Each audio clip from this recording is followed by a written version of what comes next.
नमस्कार।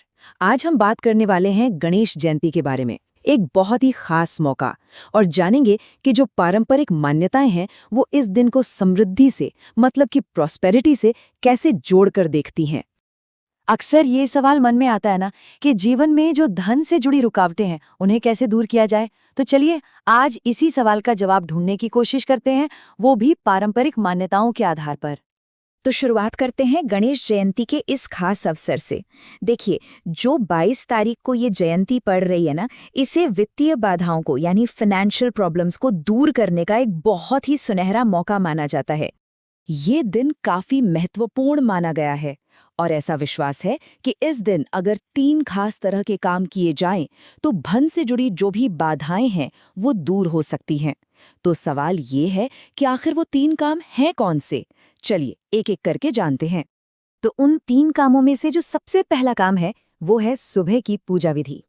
कहते हैं कि दिन की शुरुआत इसी से होनी चाहिए और वो भी स्नान करने के ठीक बाद। अब ये विधि सुनने में बहुत सरल है। इसके बस 2 ही स्टेप्स है। पहला, गणपति बप्पा को कुछ चीजें अर्पित करना और दूसरा, एक खास मंत्र का जाप करना। तो पहले स्टेप को थोड़ा और समझते हैं। तो आखिर भेंट में क्या चढ़ाना है?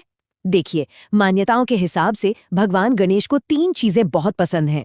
पहली है दुर्वा, मतलब वो जो हरी घास होती है। दूसरी चीज है मोदक और तीसरी लाल रंग के फूल।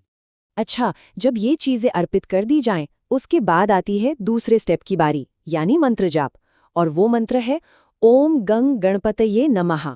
ये मंत्र तो काफी लोग जानते भी होंगे, बहुत ही शक्तिशाली और प्रचलित माना जाता है।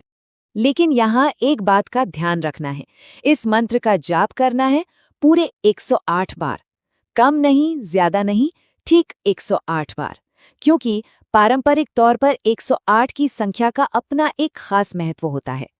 तो ये तो हो गया सुबह का काम, पर बात यहीं खत्म नहीं होती।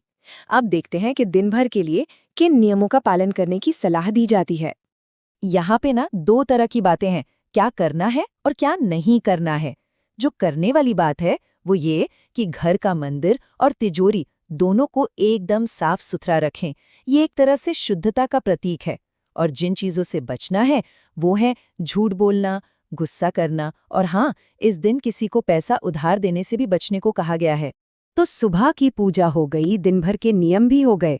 अब आते हैं दिन के आखिरी और तीसरे काम पर, यानी शाम की प्रार्थना। ये भी बहुत ही सरल है लेकिन बहुत महत्वपूर्ण माना जाता है। बस शाम के समय घी का एक दीपक जलाना है और भगवान गणेश से प्रार्थना करनी है। ऐसा माना जाता है कि इससे दिन